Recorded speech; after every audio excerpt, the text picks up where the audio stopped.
Hey everyone, welcome. This is Whistlekick, Martial Arts Radio, the top ranked traditional martial arts podcast in the world. It's kind of an honor. And on today's episode, we are honored. I am personally honored to have James Twyman, a wonderful storyteller who goes about as deep as you can. Now, if you're new to the show, I appreciate you coming by. Welcome. Thank you for spending some time with us. What do we do? Well, we're here to connect, educate, and entertain the traditional martial artists of the world. We, as an organization and people involved in it, believe that martial arts makes us better. We believe that 6 months of training has lifelong impact, and we will not stop what we do until everyone in the world has trained for at least that long. We appreciate your support in that endeavor. And if you want to go to whistlekick.com, that's where you're going to find all the stuff that we're doing to work on that goal. One of the things we have there is a store. It's one of the ways, the main way that we pay our bills here. Use the code podcast15, sees it 15%, and it thanks you for checking out this show. And if you haven't been there in a while, you should. Other things that you might do to support us. Well, you could go to whistlekickmartialartsradio.com. Yeah, the website gets its own website because the show gets its own website because we do 2 episodes each week. We also have a Patreon, patreon.com/whistlekick. You can support us directly in that way. You could also share an episode. You could leave a review somewhere. Lots of stuff that you could do to help us out. Now, James here helped us out tremendously because he came on and he delivered an incredible, I don't want to call it a performance because that suggests that it wasn't authentic. It was immensely authentic, but he delivered. We get one of my favorite episodes we've ever done because he was so real. Some of the stories that he tells are difficult to hear. They are things that no one would want to happen.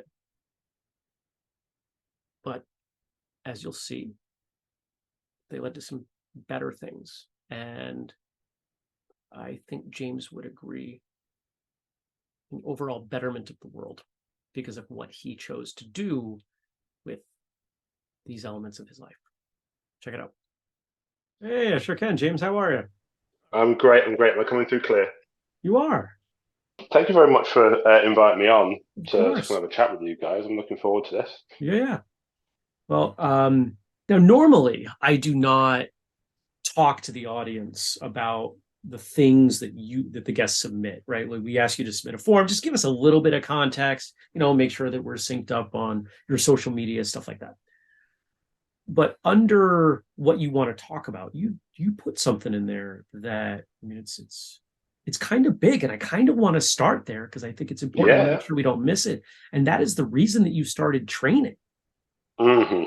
I don't know that we've had any episodes where we didn't eventually end up there, but this is what you wrote down was so striking, pun not intended, to me, that if you're okay, I kind of want to go there first. Yeah. No, I'm more than happy to speak about it. Okay, It's something that I speak please. about because I teach young people as well Sure. from various ethnic origins.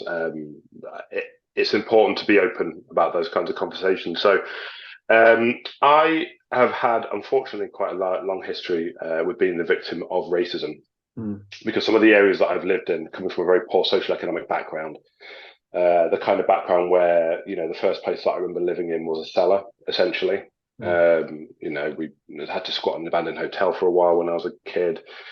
Um, Moving to Manchester and moving to another area that was predominantly white working class, second, third generation unemployed background. This is all factual. It's changed a lot now. Sure. I've been lucky enough to work within the community as an adult, as a teacher, and seen Mm. the leaps and bounds the Wythenshawe community has really taken in terms of inclusion. But at the time that I was a young person, as when I was a teenager, it wasn't so much. Mm. I was one of a couple of people of colour in the school or in the area, and I found myself very, very often the target of physical attacks by 6, 10, 12 people, young Mm. people, attacking me because of the colour of my skin. Um, and then because I came from kind of the south of England, where I have a very kind of posh accent, Going to Manchester, into Wythenshawe, I was bullied in school for that as well. And so I found myself kind of all the way through that kind of, for as long as I can remember, the victim of some kind of bullying because of something that was a part of me that I couldn't change. The most visceral of that, obviously, being the racism. And I'm not sure in terms of your audience, kind of what language I can use to kind of display that, but we can all imagine, Sure. N words, and I think the first time I actually received verbal racial abuse. Anyway, I was about 8, and it was another 8-year-old who came up to me and he called me a black bastard. And I went to tell the teacher. Now, I had no idea. At 8 years old, you don't have any idea that your skin color means anything. Like, I was going to go and tell him because he swore.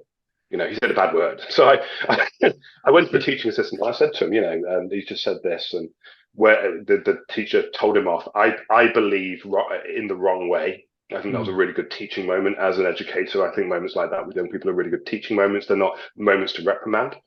And when he finally got to the point where he said, "Why did you say it?" It was because his dad had told him to. Because his dad couldn't get into school to call me that.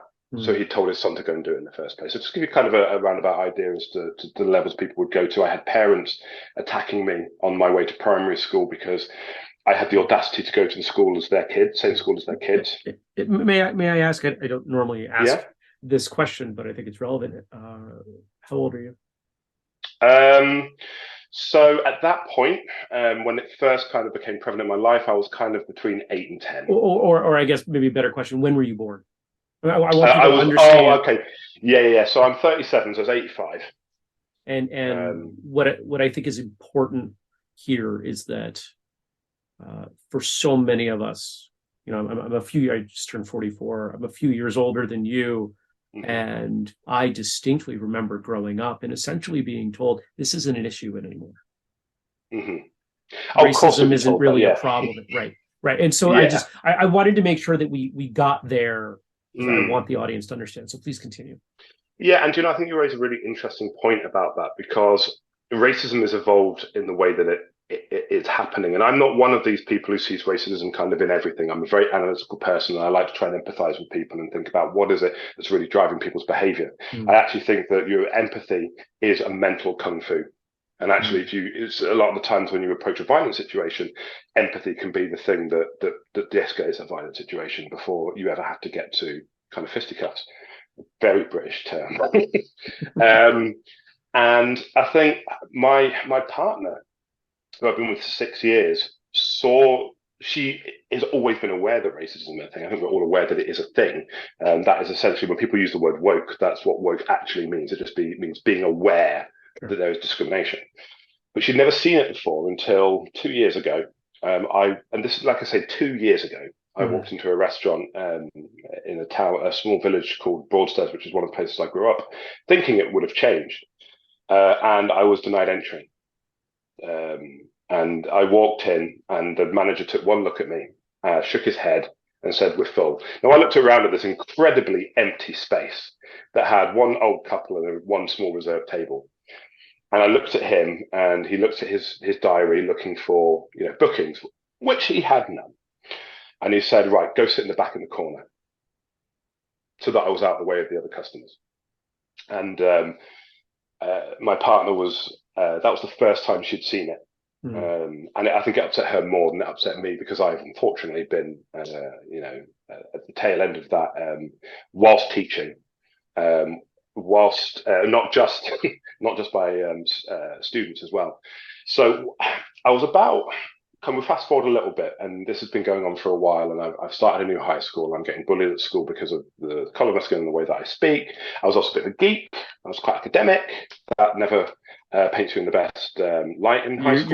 You're just stacking all the reasons. You're just giving. I'm just stacking the reasons. Yeah, there's going to be people in the comments going, "It was his own fault." Well, probably not in our world, right? We have a great audience. But if one was to construct some, orchestrate a difficult life for a youth, they would likely pull some of these things that are poor, looks different, acts different, speaks different. I was very into my drama as well. I absolutely loved being on stage. I grew up on movies and Jackie Chan movies, and I think I wrote this on your thing. I wanted to be the Black Jackie Chan when I was younger, Blackie Chan as I called myself. What's your favorite Jackie Chan film? The one that saved my life, but I will go into that one in a moment. Oh, okay. So I'd started training martial arts at about 13 because I wanted some confidence. So it was Hapkido I'd started. Little local dojo, just a guy who'd done some Hapkido. He was a black belt in Hapkido. He was a really nice guy. And there were some really great martial artists there. I remember there was one girl there who her ability to grapple was just unbelievable. Like I learned a lot about myself in that. But I was going to the dojo, evading attacks from people who wanted to hurt me. Sometimes on my bike, leaving training to find my bike tires had been slashed by this gang so they could try and get me on the way home. Right. So I was training whilst being attacked, as it were. And my sensei was really great, and he said, you're going to want to try and use this straight away, but please don't. It takes a lot of training. Just avoid for as long as you can, and give yourself a good year and a half worth of training before you even think about defending yourself with this stuff. And this is one of the things that really angers me is about like one-off self-defense classes. I think they're really dangerous for that very reason. And I got to a point, it's about 16, I got to a point where I couldn't see a way forward anymore. And I think there are two types of people who start to make that kind of decision. There's the ones that say, and they kind of shout about it. And they're the people that others go, oh, it's just a cry for help. It's like, well, yes, it is. Help them. You don't walk past a burning building and there's somebody up there going, it's called 999. Look at that cry for attention. Look at that loser, That is somebody wanting to kind of take that step forward. The second kind of person is a person who just does it. You walk into the room and it's done. And I was gearing towards being that second type. I felt very, very alone. My parents didn't really understand the issue because my mum is white and my stepdad, he is a wonderful human being, but is also white and couldn't really grasp it. All they knew was that we were getting stones thrown at the window and somehow that was probably my fault. And I was perpetuating it by doing drama, and I was perpetuating it by doing this. It's very easy to kind of victim blame. Really, what they were trying to do was help me to get rid of things that might make me more of a victim, but those weren't the issue. So on Channel 5, they used to run these movie marathons, and they would just happen to be having a Jackie Chan marathon on. And they had Who Am I, which is such a cheesy film, but I love it, and Police Story. And after this double bill, they had a documentary about Jackie Chan and about his life and about how he was beaten by his teachers and how he probably should have gone on to be nothing and nobody. And I remember sitting there thinking to myself, if Jackie Chan can go from being the very lowest in society, kind of like a low-paid stunt man for all the big stars, to go on to be the biggest name that anybody, even if you don't like Jackie Chan movies, you know who Jackie Chan is, right? Why can't I have a fraction of that? My passion had always been film, and it had always been storytelling. And I promised myself that if I was going to allow myself to live, that I was going to spend every moment that I could developing myself as a filmmaker. And with this newfound power, I found myself in two physical conflicts. One with the group of 10, in which I trounced the ringleader. You always get the ringleader, and generally speaking, the rest will fall in line. They never bothered me again. And I was attacked at school by another student, and I did the same thing. This wasn't the same day. It was like a few weeks apart. I actually got told off by the head teacher, we don't karate kick in school. And I had to correct him. All I did was block, parry, dodge, and strike. There was no kicking going on. He didn't like me answering back. I also explained to him, because I was quite interested in all of that stuff anyway, about the Criminal Law Act 1967, which gave me the right to defend myself. He didn't like that one either. And I got the nickname of Muhammad Ali, which was better than what they had nicknamed me anyway. And people started to not see me as much of a victim anymore, and I managed to kind of like show people that I was more, that there was more to me, and start to gain a bit of respect. And that guy actually in school that I unfortunately had to have an altercation with came back to me, almost like the scene in Dragon, the Bruce Lee film, and said, "Will you train me?" And we did some Seriously? trainings. Yeah, we did some training. So he became one of my best friends for years. Yeah. That is the sort of situation that only seems to happen in movies. It's, Yeah. I would say a large percentage of our audience, myself included, grew up being bullied, and the notion, I'm just thinking of some of these folks, and the idea that they ever would have come to me and said, "No, I want to learn what you know."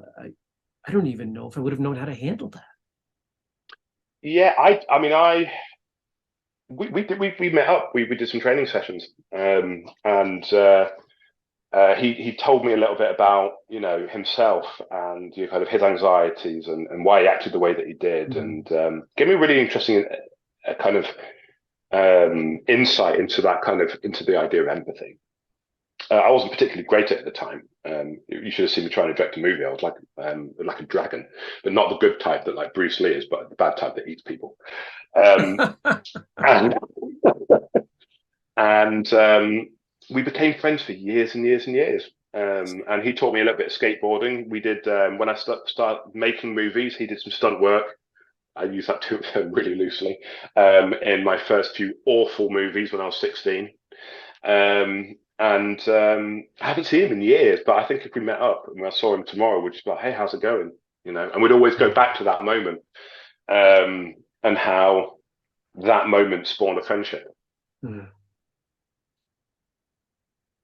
Yeah, I think it's a wonderful example. I'm going to suspect that, you hinted at it, that this guy had his own set of issues. He was externalizing, trying to make himself feel better. You Hmm. happen to be identified as lower on the ladder. And so, So he's yeah, trying to, right. And, this is the element of bullying that I think we often don't acknowledge. Not that it excuses anything. I'm not for the absolutely not. Yeah. moment suggesting that, but I think the coming to a better understanding of a situation will always give you clearer options Hmm. for how to proceed. Absolutely. Absolutely. And this is what I mean about empathy being kind of your first kind of kung fu. I've been doing a lot of kind of studying into linguistics of it recently, looking at people like Chris Voss and Darryl Davis. If we look at the issue of race, for example, and I think it's one that we aren't very good at talking about, because I think when the conversation comes up, somebody gets offended because they think, well, this conversation is for me because I'm not a racist, or I don't think it's racist. I think it's true what I think, and you get all of these you get people talking at each other. And Darryl Davis is a really interesting individual because he has convinced over 200 members of the KKK to Oh, leave. I didn't know him by know the name, but I know the Yeah. story a bit. Yeah.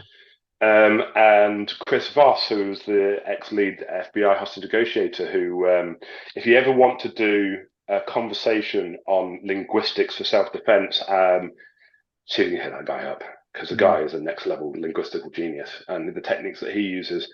And so when I'm dealing with incidences of bullying, or I'm dealing with negative or harmful behaviors with the kids that I teach, I go by the mantra: seek first to understand before being understood. Because that's when you start getting the information. That's when you can start making the difference, and you can start affecting change in behavior. Um, and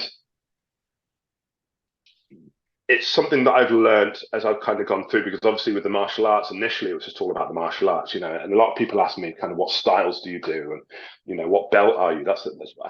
I personally hate that question. I'm not a belt guy. Would you mind Um, talking about that? yeah, not at all. I And didn't learn my. to preface, because I'm assuming you don't know an extensive amount about our body of work. This is a question that comes up periodically, and it's one I find absolutely fascinating because Mm, I think it has led to so many negative things. So yeah, I want you to feel comfortable yeah, sharing. no, absolutely. Um, Belts as a symbol for me, I think they focus on the wrong thing for me. Um, I but then my journey in martial arts has been to survive. Um, I have, if somebody says that they have a black belt, I respect the work that's gone into them getting their black belt. I know there's a lot of kind of bullshido out there. I love that term. I really want to make a spoof movie one day called Bullshido. It'd be great. There's a lot of, and I suppose that's the real problem sometimes with black belts and belt systems themselves. So when I go somewhere new to train, I want to find out about the person who's behind the black belt. What do they believe? What are their values? How do they train? What their techniques like? I remember going to one particular dojo, a black belt in Krav Maga, and the techniques that he was teaching, I honestly believe were dangerous to the user. They were going to get someone stabbed. And that guy had a black belt because he'd passed a test. And like driving, when you learn to drive, you learn to pass the test and then you learn to drive. You know, with martial arts, you can learn and tick all the boxes to get a belt, and you've got it. Brilliant, well done. But so much more goes into martial arts as a lifestyle. And, I do a lot of Wing Chun. That's my go-to. That's my favorite. And I hear a lot of people trash Wing Chun and go, it doesn't work on the streets. And that's solely because only about 5 to 10% of Wing Chun dojos, a survey was done, pressure test their techniques. So how are you supposed to, so you might be a black belt in Chi Sao, and you might be able to do the forms, and you might be able to look really cool in the dojo. But unless you're wearing that black belt and you're using it as a defensive weapon, does it really going to help you on the streets? Is it really going to help you when you're in danger? And I have once taken a belt with a dojo, martial arts that I really respected. Unfortunately, COVID meant that the dojo had to shut down. And I loved everything about this guy. He ran a place called Circle Martial Arts, David Castandiemo, a Bujinkan practitioner who fused tradition with modern application in a way that I really respected and really enjoyed learning from him. Learned a lot about movement from him specifically, which got me out of some situations, because being the big guy in the room, people go for you sometimes. So when it comes to belts, it's like, that's great, and I'm glad that you've put the time in, and you should be proud of yourself for that achievement. But for me, martial arts has been a way to survive, And so for me, I will go to places, I will train for a long period of time, but I'm really looking for those things that suit me and my body type, and where I am at the moment, and pressure test those things and figure them out in such a way where if somebody was to attack me on the street, or me and my partner on the street, we would have a better chance. I love the visual side of it and all that kind of idea. It's just, for me, as well, it can breed like a false confidence. So I knew a guy years ago, I won't say his name, but he used to teach, he's a black belt, 5th Dan or something along those lines. He had a load of letters after his name. And he used to do these weekend-long knife defense sessions. One night, he was attacked with a knife, and unfortunately was stabbed several times. And he was like, well, actually, I don't think I was prepared for what it would really be like. And and I don't think there's anything wrong with training for the dojo, because training for fitness. And whenever somebody says to me, I want to learn martial arts, where do I go? The first question I ask them is, well, what do you want it for? Do you want fitness? Then go to a dojo where you can do stuff and feel great about yourself. You want to learn to defend yourself? Try a dojo that has these values and will pressure test you and sometimes scare you a bit, because that's what it's like. Do you want to be in movies? Go down to this dojo over here, and they'll teach you the flippy kicks that make cool and get your phone number, make you look cool and get your phone numbers and get you into movies. So I would never disrespect belts. They're just not for me. Well said. Thank you. I appreciate that.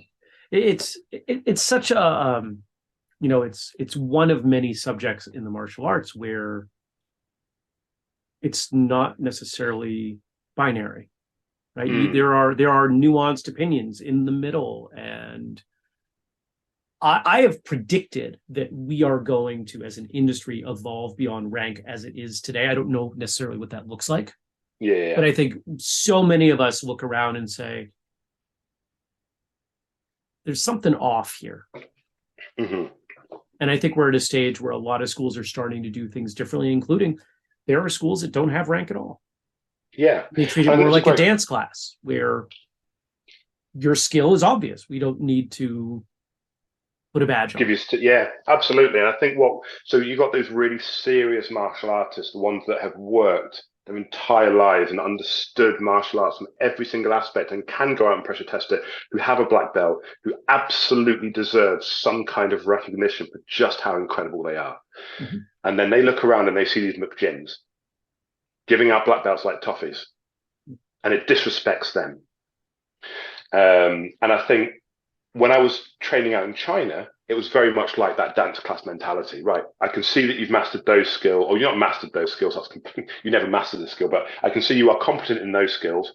Now I'm going to teach you this skill, and now I'm going to teach you this skill, and now I'm going to teach you this skill. And I spent a year learning and learning and learning, and I felt like I was progressing. I felt like I was doing really well. I didn't need any outward recognition for that, because for me, I could feel my body getting stronger. I could feel my technique getting better. I could sense myself getting stronger. I now knew how to use a broadsword, even though I'd cut myself in the face with it several times by accident. And I can use a bow and stuff, even though I'd messed up several times. And I think that breeds a kind of self-love and confidence that maybe looking for an external gratification will never do for you. Are you proud of what you've achieved? Are you proud of the martial artist that you are? If that is so, that is enough. And I think that'd be a really wonderful mentality to kind of teach students, especially the younger ones. Don't try and attain these outward things. Martial arts is about this, and it's about the amount that I grew in confidence, not just through having to defend myself, but just meeting people and being around them and learning techniques and swapping techniques and then doing movies, and it's just led to a life that I don't think I would have had I not walked into that dojo for the first time and gone, this is happening to me. Can you teach me, please? You mentioned China. I did, yes, yeah. You went to China. I did go to China. It was probably the best year of my life in terms of. It was a wonderful experience. I was 18 years old. I turned around to my mum and I said, I'm thinking of moving out. And she said, oh, where are you going? I said, I was thinking maybe China. She didn't believe me until I got on the plane. So there's a wonderful charity here in the UK called Project Trust. If there's any UK people watching this and you're between the ages of 16 and 18, please call them up, because you raise funds, kind of fundraising, as much as you can. If you can't, I didn't manage to get the full amount, but they subsidize it. Mm-hmm. They just want to see that you are going to put the effort into fundraising. My college gave me £1,000. I got £1,000 by something called the Lee Kai-Hong Foundation, teaching foreign nationals English. But it was about £3,500 I had to raise. I didn't manage to get the other £1,500, but it was gifted to me by the charity because I'd done so much hard work. Mm-hmm. And they send you out to a country of your choice for a year. The challenge is you're not allowed to come home. They get you a job, they get you a flat. I was teaching English as a foreign language in a really small village called Jingning in the Gansu province of China. The Gansu province is famous because Lanzhou was at that point the second most polluted city on the planet. I went, it definitely was. And I studied Kung Fu in a temple for a year. And it was like being in a movie. If I actually made a movie of my life, I'm thinking about it now, I'm not sure anybody would believe it. Really? Because there's a lot going on there. Give us some examples. So getting to do Kung Fu on the Great Wall of China before Jaden Smith ever did in the Karate Kid. Oh. I made my first decent martial arts film out there because everybody I was training with were incredible, better than me. They made me look great. And we had a 2-day shoot at this fight sequence that we were choreographing. We went to the temple. Outside the temple, we were filming this fight sequence, got halfway through the fight, went home. Came back the next day, they painted the whole temple a different color. Overnight. I had to reshoot the whole sequence. Oh, you've gone. That's a trap. Can't hear you? Oh, sorry. No, keep going. Yeah, no, so that was a really interesting one. Nearly falling to my death of a 60-foot wall whilst doing a stunt in China. That was a really good one as well. Just there are, and again, going back to kind of like squatting in places and, just generally a life and the amount of times I've been attacked, that's weird, so yeah, I think it would be probably, I sometimes joke, actually, people say to me, who would play you in a movie of, your life? And I think the only person would be Daniel Radcliffe. I think that would throw a curveball. Harry Potter would play me in a movie. I bet he could pull it off. I think he'd pull it off. He's rather talented. He's good. He's very talented. Although he maybe shouldn't do Robert Downey Jr. from Tropic Thunder. I was trying to find a way to pose that question. Is blackface less offensive if it's CGI? And I think the answer is no. No, I think it's probably offensive. I think it's still just as problematic. Yes, absolutely. But I think that would be really weird because I think it would highlight how ludicrous the racist element of my life is if somebody like Daniel Radcliffe played it, because they'd be calling him the names that they call me, and people would be going, "What? That's really silly." And we'd hopefully start to link the two things. You never know. Because I'm getting ideas. Silly. It is silly. Yeah, I think silly is a really polite term for it, actually. But it was a really, really interesting year because I went there thinking I was just going to learn some kung fu, and I learned to look after myself. I learned to fend for myself. I learned at the time by the time I got back, I was quite good at Chinese, and I could go to a Chinese restaurant and order everything and speak to them in Chinese. Not so much anymore. I've let that one go, unfortunately. I got to do things with my body that I didn't know I could do. And when I got back, I wanted to keep training and keep learning, and that's when I kind of took up kind of Wing Chun, which is the martial art I'm probably the most passionate about. I adore it. I think it's just as a concept. It is just. I'm not particularly. Is aggressive the right word? I don't. Nobody likes. Some people do like conflict. To be fair, those people generally don't end up being martial artists.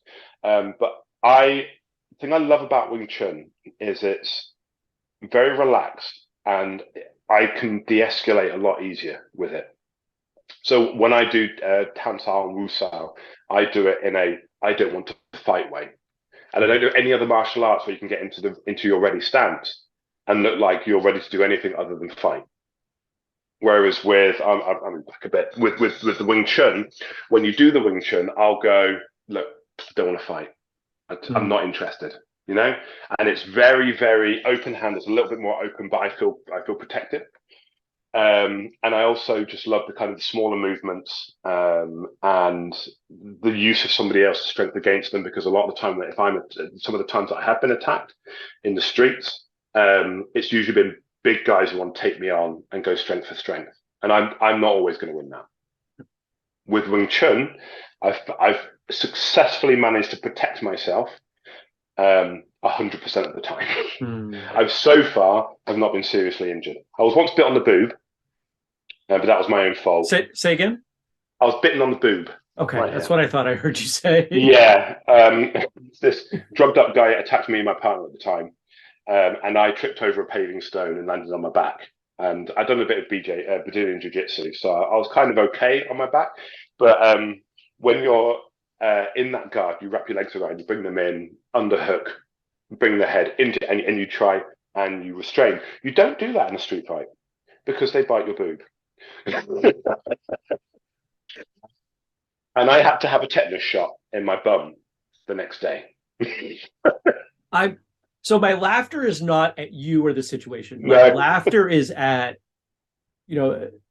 there's so much, going back to internet comments, right? There are so many people out there who become incredibly reductionist and say, well, all you have to do is do BJJ, and even, 6 months of BJJ and you'll be able to take out anybody.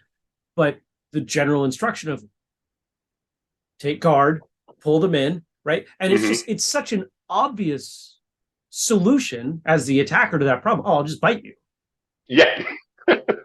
Absolutely. And it's as if no one's considered this before because no one's biting them in their classes. And that's not, people who watch this show know that, I'm not disrespectful of any art, but every art has its liabilities. Yeah, absolutely. I mean, if I ever had that situation again, I would probably come under and twist and push into the concrete. Sure. If I could go back and tell my my kind of like younger self that'd be great. But a lot of the stuff, the guard for the most part really worked because the guy was like, "What are you doing? What are you doing? Get off me!" And I was holding there for the police to arrive because I know the police response is quite quick in Manchester due to CCTV, and I felt safe in that moment. As he's punching me, and I'm able to kind of overhook and block, and then getting back into guard. And my partner at the time, unfortunately, didn't know that I was okay, and pulled him and grabbed him up and gave him the leverage to bring me up off the floor. At which point he slammed me down onto my back, but the adrenaline was coursing through me. I was fine at that point. It was that point that he tried to kind of under elbow me, and I managed to block with a kind of bong sao. He then came back into me, and that's when the overhook happened, and then he bit me. The police arrived, he ran away, and he got away. Very frustrating. So I'm the same as you in that if somebody ever says to me like, "Oh, that martial art doesn't work," or "This martial art is the best," no, you're passionate about that martial art that you think is the best. It's the one that you love, and you know what? Embrace that passion.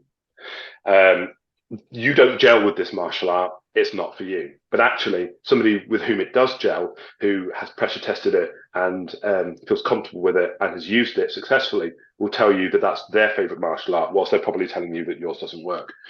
And it kind of reminds me of the old school kung fu movies when somebody would come into somebody's dojo and challenge them. Your kung fu is weak, and it's that, it's that ridiculous. But I get asked, "Oh, but what if you went into the cage with somebody who did cage fighting? Would you win?" No, I would get my butt kicked all over that ring. And I'm okay with that because I'm not going to get in that ring because that guy is a different kind of warrior. And I would not disrespect that person by even pretending that I could go into the ring and do what he does. Similarly, if he tried to fight the way that I fought, it would probably end a different way.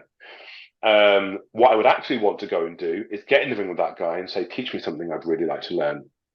Like, show me a technique that you think I couldn't defend against, because then I want to try and develop a defense. And I'll teach you something that maybe you didn't know, or we can swap ideas. We don't need to have this constant testosterone filled, like you say, reductionist of this always works, and this never works." And I find myself sometimes in the down the rabbit hole of going through YouTube at Wing Chun in a real fight. Wing Chun versus this, or Brazilian Jiu Jitsu versus Muay Thai. We all do it because it's intriguing and it's fun. But at the end of the day, what we're looking at is people who are passionate about their art. So, yes, I would get beaten up in the ring, but that's not why I did it. I learned it to survive on the streets. I learned it so that I could teach my partner to protect herself, which I do. We drill every now and again, which resulted in her saving me from a situation at one point. A guy, we were attacked at a UB40 concert. Who attacked somebody at a UB40 concert? Can I just say? It's like the most chilled music you've ever heard. And somebody's there going, fight. For the audience who does not know UB40, pause right now. Red wine. That it's reggae. It's chilled. So everybody's like, they're in space. Half of them are probably on something. You got this one person, like this group of people walking around going, "I want to fight everyone." So there's three people, and the altercation happened. And because they couldn't quite, I was using a lot of Wing Chun. I didn't want to hurt anybody. We had a great night. My partner says that when she was looking at it from afar, it looked like I was going, just throwing these people away. And one of them grabbed hold of my afro. The one thing that I really should have considered. I've now learned some defense for hair grabs because I do have a mighty hairdo that is tempting for many attackers. And he pulled me down and he was preparing a knee to the face, which I can defend, elbow just the top of the knee, just to give him a dead leg and get him off me. My partner didn't know this. Now, I had taught my partner. We'd done some grab drills, thumbs and fingers to release a grip. She runs up, bless her. I think she'd probably beat me up in the fight, to be fair. She ran up to this guy, grabbed both of his thumbs, and just went. The guy's walking around like this. And bless her, she was like, "Do you think he let go because I'm a girl?" I was like, no, he let go because you hurt him, because he was not expecting that. So that particular situation, that's why I do martial arts. I do it so that if I'm in a situation like that, because I've lived a life of having to be in situations like that, I can protect myself, I can protect my partner when we have children, protect my children, protect my rabbits, I've used it to split up very, very dangerous altercations in school where kids are in danger of seriously hurting one another. I kind of sound like I'm just rolling off incidents. I'm 37. This happened over a long period of time. Sure. There was an altercation in a school that I worked at, and a kid who was not involved in the altercation tried to stamp on one of the kids' heads because he thought it would be fun. And I've managed to move him back, and he's tried to punch me 4 times. And again, the Wing Chun kind of came out there, which meant that because you're calm and you're collected and you know that you can deal with these situations, you don't need to be aggressive, do you? You don't need to hurt a person. And so I was able to keep that child safe whilst keeping those children safe, whilst keeping me safe at the same time. That's why I do it. That's why I wouldn't get into the ring with somebody who does it because they're a competition fighter, because they're going to be great at what they do. Their why is very different. It's a really different their why. It's the why. I think that's a really great way of putting it. Why do you do the martial arts? You want to get into the ring, you want to compete. I can't compete with that. But then similarly, I've seen situations with my own 2 eyes when people who clearly do cage fighting and competition cage fighting have gotten into altercations with people on the street or in a bar and gotten very badly hurt. Because the same rules, like you say, nobody teaches you to defend somebody biting you in the boob, And I have been training for those kinds of situations, and I had never thought of that as being a thing. So that's my. I kind of feel like I've waffled through that particular explanation, but that's kind of where I kind of sit with people who say this doesn't work, that doesn't work. For me, it's like, you're passionate about that. Be passionate about that. Don't try and diminish other people's passions for what they are doing, because that doesn't serve you and it doesn't serve them. Given that you have some different, your why is a bit different for some, your experience is dramatically different from most. When you learn from someone, do they have a hard time wrapping their head around that? What do you mean you don't want to earn rank? Or what do you mean that, maybe you have conversations? Well, in my experience over the years, I've been in more fights than you, because you probably have been. This doesn't work. It's not an accolade, by the way. That's not my belt. It is an unfortunate reality, but one from which it makes a lot of sense that you would pull context, because why would you ignore the fact that you have a lot of data on the subject of fighting and violence? Do these instructors have a difficult time with you? I've only had that one time, I think.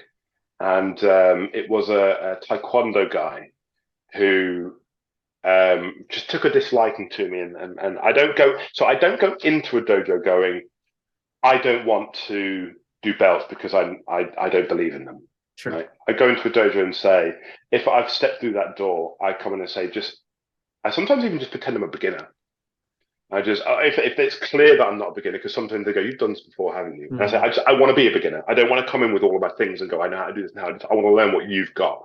And people tend to find that really respectful, because they know that I'm not there to be like, I've been in all these fights, I've done this and I've done that. I've come in to go, I love what you do, and I want to find out something from you.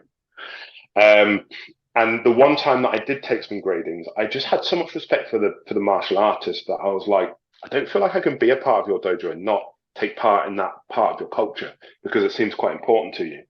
And I love what you teach. So let's do that. So it's not that I'm fully against him. I Sure. gravitated No. towards him as an individual.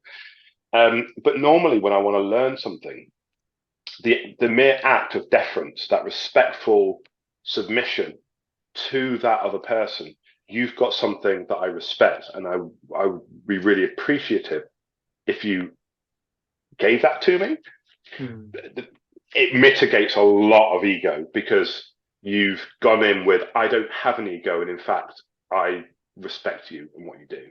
And even if I come out of a session thinking to myself, yeah, no, that's not for me, I don't go. I just say, thank you so much for the lesson. I've learned a lot, and I won't go back, because I don't feel like I have a right to say, I don't like your kung fu. My kung fu is stronger, you know. I had an interesting one actually with the Krav Maga guy. Yeah. Is this really the same funny one you guy. were talking about before? Unfortunately, kind of soured me to Krav Maga a little bit, but I don't know whether or not he was teaching Krav Maga or his own kind of version of it. Just because of the length of moves it took, and I had understood Krav Maga to be boom, get in, get out, survive. Krav Maga's going through an interesting time right now, where there does seem to be a dramatic amount of variability in what in what one school will do versus another. Maybe even more so than any other style. Yeah, I might be confident in saying that. Yeah, I think because it's such a in and of itself, it's meant to be quite stripped down, and people will add to it and add to it and add to it. And he had added, in my opinion, a few too many moves, like 3 moves into trying to take this knife off somebody, they stabbed you 4 times, that kind of thing. And he got me up to do a demo, and he said, hold the knife. And I instinctively, nice and close. And he turned to the group and he smiled. He went, if the guy holds a knife like this, you're already dead. Because he recognized that, like, that particular way of holding it was quite effective. And then he kind of went, now hold it like somebody else would hold it.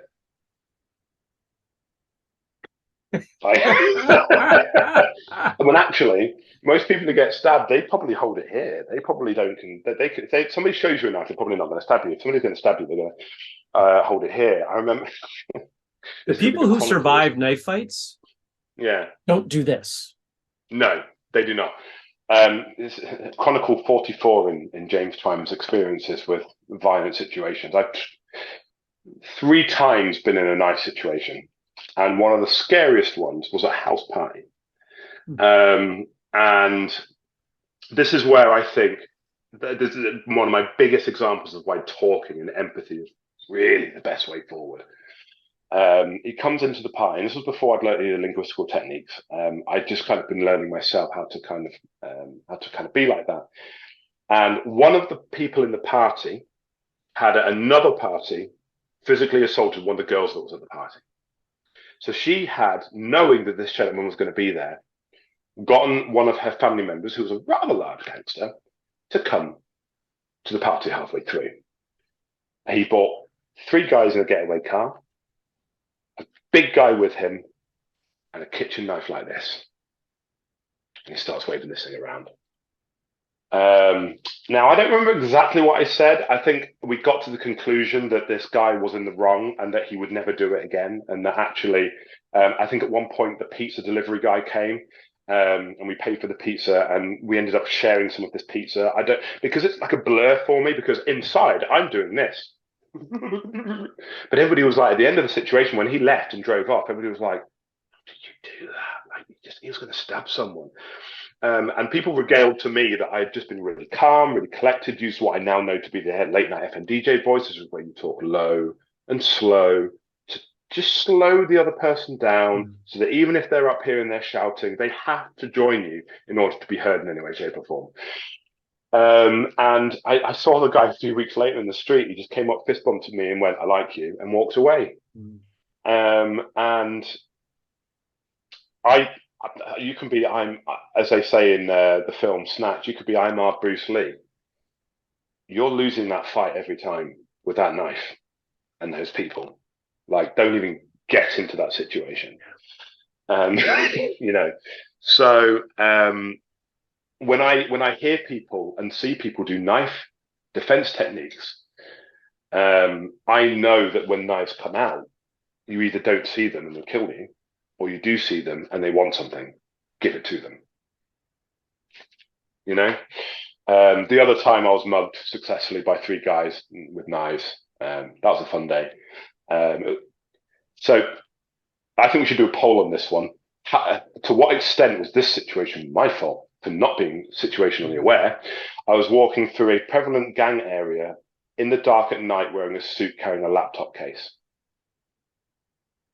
Maybe not the wisest choices. It wasn't. It wasn't the wisest choice, no. And the police officer that came hinted that it wasn't the wisest choice. Not that I deserved it. You should be able to walk down the dark street with a laptop Agreed. case and a suit and not be mugged. But you probably can't. Just because one should be able to does not mean that one should do so. Should. Absolutely. That could probably apply to a multitude of situations. To say it a little more, this is not my statement, but I've shared it on the show before. Don't go to stupid places with stupid people and do stupid things. I think that is that if we're going to put anything on a t-shirt, it's probably going to be that. It's because that does sum it up, right? I mean, you're talking about a lot of what you've talked about today is de-escalation. You know, direct and indirect de-escalation, and you know, empathy gives us the ability to really de-escalate. If you believe that someone has no right to feel how they feel, you're not going to be able to de-escalate. No, you have to validate the emotions because the emotions are real. You know, I use a lot of labeling techniques now. I think one of the most powerful techniques for de-escalation is called labels. And this is one taught by Chris Voss, trademark Chris Voss. Don't sue me. And he teaches this one sentence, and they start the sentence with "it looks like, it sounds like, it feels like, or it seems like," and then you try to label the other person's emotion. Now, it's fine if you get it wrong because they will just correct you. But if somebody's angry and you say to them, and I get this with the kids all the time, they're throwing chairs and people are telling them to stop and calm down. Never tell someone to calm down. Oh, it has not once worked in the history of mankind. Yes, in mankind. It's not like one caveman back in the day where it worked for me one time. It never worked. You know, but I say to the young person, and this is going to sound ridiculous because lots of people, when I teach them labeling, they go, "It's not that simple." And I say to them, "It sounds like you're feeling really overwhelmed." Now, what this does is does a couple of things psychologically. So the part of the brain that generates emotion is called the amygdala, and it releases these chemicals that create the emotion. Now, a guy called Matthew Lieberman, who was a professor at UCLA, did a really interesting study in which he hooked people up to an fMRI machine and showed them pictures designed to give them an emotional reaction. What he found interesting was when it was a negative emotion and they labeled that emotion, the activity in the amygdala immediately began to decrease by varying different amounts. And what they found was that the act of labeling, whether I label somebody's emotion or they label their own emotion, it consciously makes them aware of the emotion and the amygdala starts to deactivate and the logic part of the brain starts to come up. So if somebody's screaming and shouting at you and you say, "It sounds like you've had the worst day," they're going to stop for a moment. And they're going, "Have I had the worst day? I have had the worst day. It sounds like you just need to vent because you're really angry." You know, the person's a lot less likely to try and punch you in the jaw, and you know, rather than going, "Stop being so angry." What I'm thinking of, what's interesting is it sounds like that amygdala response, and I don't know this, but I'm just speculating that amygdala response. It's coming from a really primal place, trying to get some need met that is not currently being met, and if you can have empathy, if you can acknowledge that need becomes met very quickly and it quiets down. Yeah, the best way, I think my favorite analogy for it is that the amygdala, which is like the oldest part of the lizard brain, the bit that kept us alive when we were cave people being hunted by pretty much anything that survived, that's the Homer Simpson of the brain. It just reacts. It's event reaction. What you want to create is a pause between the event and the reaction, because that's when the Spock element of the brain takes and asks the question, "Am I having a bad day? Am I just taking this out on somebody I shouldn't be? And unless somebody's very inebriated, or they are they're just at a point where they can't recover back from it, 9 times out of 10, you're going to de-escalate that situation to the point where it doesn't have to become a fight at that point. And it's generally said with an upward inflection as well as a question. It sounds like you're having a really bad day, like, because the upward inflection, that's another trigger for the logical part of the brain, the prefrontal cortex, to start to activate and ask questions. It seems like there's a reason you want to hurt me. That's a particularly good one. Is there a reason I want to hurt you? Oh, and there is. Like, it's a really interesting. I used it once. It still happens in shops. I was racially profiled in a shop by a security guard, and he stopped me very embarrassingly and humiliatingly in front of an entire store of people, despite having seen that I'd paid for what I was taking out. Have you paid for that? And I said, I didn't get angry. I said, it seems like there's a reason that you've stopped me specifically. And he was like, okay, you can go. It's like, yeah, of course I can go. We all know what that was about. I made a complaint about that one, got 40 quid off of my Christmas shop, so that was a bonus. There you go. So have you thought about putting this stuff together? You bring your own flavor to it, and with the history that you've had, this could make a very interesting book, a bit of a hybrid between technique and story. I mean, that's really what we've done here today. I'd love to do that. Like, I'd love to find a publisher for something like that. If there was a publisher interested and I could find one, I would absolutely write that book.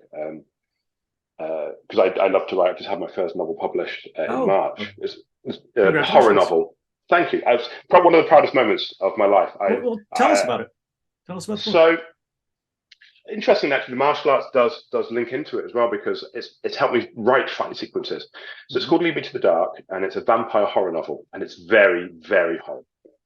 I surprised myself while I was writing it. I was writing some scenes going, I'm either going to be a writer or a serial killer. One of those two things is going to happen. Maybe that's where I channel the anger that I get from the various situations that I've been in. And it's a vampire horror novel about a mother she's a reporter, and she finds that her daughter is terminal with cancer. She's in the middle of doing a report which is about what she thinks is a vampire cult, only to find out that they are real vampires, and that vampires basically create a society as a farm for food, make us think that we're free, and they can control us. Sounds familiar, doesn't it? She realizes that if they turn her daughter, she will be cured to become a vampire, but they will only do so if they can use her skills, and leads them both down a horrific path that by the end of it, she wishes she'd just let her daughter die in dignity. Wow. I'm going to give away the ending, but I'm really proud of the end. That sounds great. It's on my shelf over there, like next to a Stephen King book, because ego. You should be proud of writing a book. I've read a couple of books. I know how difficult it is, and my books aren't that great. It's the discipline, isn't it? Yeah. And I can imagine your books are great. Like that kind of. I appreciate that. It's. But I think we are our greatest critics, aren't we? And we should be, because the second we think we're the best, we become complacent, and we realize we absolutely are not the best. And I think put on our belt. Absolutely, and I think if you go at it with, but rather than go, they're not very good, you say, I've written a book. What can I do better next time? It becomes empowering rather than self-depreciating. I think that changing language is quite important. I studied NLP and hypnotherapy when I was younger, and I'm really fascinated by the way that changing language can really help people. I watched a video a long time ago, and it was an interesting de-escalation video where a guy was teaching some really interesting techniques. And I teach these ones to the kids sometimes because, you look at somebody the wrong way and they say, what you're looking at, and you say, your trainers, mate, are amazing. Where did you get them from? Those are some sick trainers, If those kinds of situations, and I'd love to write a book about it. Now that you've mentioned it, I hadn't thought about it before. Don't know what I'd call it. I think it occupies. I think your approach would occupy a different space in the landscape, and I think that it doesn't take much in the way of powers of observation to look at the world and realize, you know what, these problems of violence are not going away tomorrow. No. And in fact, it's quite likely that we need these skills more tomorrow and the next day than we do need them today. So the more versions out there for people to find and understand and dig in, I think are certainly of value. And I can see it threading your story through and how you came up with these things and how you use these things. I think it reinforces concepts that are often a bit more too vague for people. It really kind of solidifies. Yeah, I think you make a really good point there about the vagueness of it, because empathy as a construct, as a concept, is quite vague. How do you show someone empathy when they're trying to swing a baseball bat at you? I suppose in that situation, the first thing you've got to do is defend yourself with a baseball bat. But I think being able to formalize technique, a toolbox. So, for example, if somebody tries to punch me, I know that my technique in my toolbox would be to move to the side, use tansao, maybe grip, trap, punch. I've got something I can use there. Yeah. If somebody pushes me, I know a technique for that. If somebody tries to grab me, I've got techniques for that, and they're my go-to, and they come to me because I've trained them enough. We need to learn the mental come through element as well. We need to learn, how do we have those conversations with people? If you're a police officer, how do you de-escalate that situation? If you're a bouncer, how do you stop that person bottling somebody else without having to hurt them? And the real benefit of that is, if those techniques don't work and you do have to get to physical altercation, when it comes to justifying reasonable force, when it comes to justifying your actions, you can say, I literally tried everything. I tried to de-escalate. I tried these techniques. They didn't work. He wanted to hurt me. He came at me with a baseball bat. I had to do something. It was proportionate because this, and this. I think I think you sparked an idea there. Good. When you write it, let us know, and we'll make sure everybody I love that. hears about it. Yeah. If people want to find you online, hopefully find that novel, social media, websites, anything like that, you can share with people. So I've got a very egotistically named website, www.james-twyman.com. And that's a lot of my film work. I do a lot of martial arts films, action films, dramas, horrors. I did a TV show that's on Amazon Prime that you can get called Ringside. Ringside. It's called Ringside. Yeah, it's about it's about boxing. It's a boxing drama. It's Manchester Rocky, and it's about a young lad who grew up very much like I did, and that's the kids that I teach, who gets into crime, and boxing turns his life around. I'm looking at the discipline of boxing and martial arts in helping people in a beautiful way. It doesn't matter if it's martial arts or football or ice hockey or chess. It's the discipline, isn't it? And it's finding something to be passionate about. So that's on Amazon Prime. There's a couple of films on there called Ringside, but this is a 6-part TV show, and the posters are a guy with white boxing gloves with a blue background. And that's done quite well. Lead Me to the Dark, the book, you can get it on Amazon. Just put Lead Me to the Dark into Amazon, and you're looking for a really creepy cover. I'm going to roll. I'm going to get it. Yeah. I don't know if you've ever had anybody roll in one of these before, but this one might be a first for your podcast. This is... I don't know if we've had any rolling. Okay. All right. That is a very good that's cover. The book. It is a good cover. I like that. it. That seems a bit Stephen King. There's what's the cover that I'm thinking of? Anything from Christine to Carrie to he's got that vibe, isn't he? Yeah.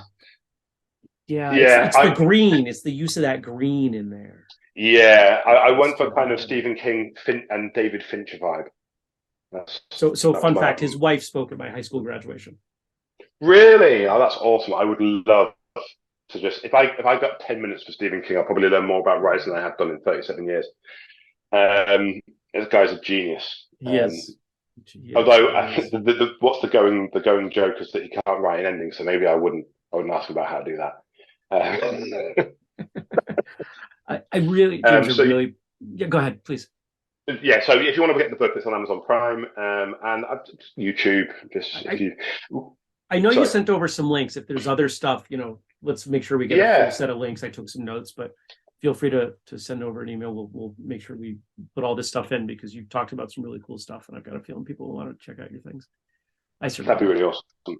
Thank you. Of course, you're welcome. We've been on a ride today. I say that, Mm. but this really feels like we went not all over the place in tangential ways, because it all does thread together, but we've taken this in a lot of different directions. I appreciate your openness and your Oh, willingness no, to share so deeply. more than welcome. But how do you want to leave it? Do you have any thoughts for the Um, listeners to wrap up? I think for the listeners, obviously they are already kind of really passionate about martial arts, and I think for me, one thing that I've learned is that there is an empowerment to learning martial arts, and I think that is one of the best places to come at martial arts is self-empowerment. Whether that be, like I say before, you choosing it for fitness or you want to be the best. And I don't think there's anything wrong with wanting to be the best, as long as you're competing against yourself first before you compete against anybody else. It's got to be about the self. It's got about what you can achieve for you, so that when you look back at what you've done, you feel proud of the journey that you've taken. So if you're looking at getting into martial arts, ask yourself the question, what do you want to get into it for? And find people with those values. You will then meet people with those values. Your values will then evolve. It's really got to be the first and foremost is about you. And even though my initial reason for learning martial arts was to defend myself from horrendous attack, it's given me a richness to my life that I might not have had. It's allowed me to have experiences I might not have gone for. It's helped me to get through mental health. It's helped me to be better as an artist. It's helped me be a better teacher. It's helped me be a better partner.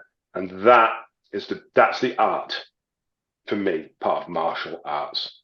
The fighting bit is one bit. The art is where it fits into your life beautifully and helps you become the best version of yourself. So that would be my kind of parting words to people. Wasn't that a great episode?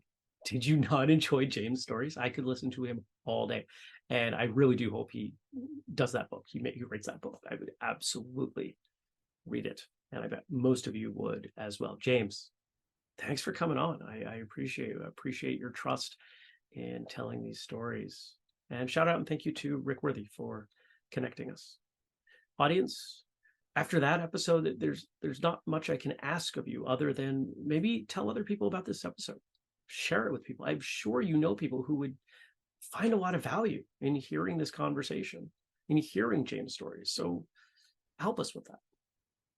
And if you don't want to do that, maybe you'll think about contributing to the Patreon. Those of you who already do, thank you. I truly appreciate it. Maybe you want to bring us around for consulting services for your martial arts school. We can do that. Follow us on social media. We're at whistlekick. Really, anything that you could think of to do that help us in our mission is appreciated. My personal email, jeremy@whistlekick.com.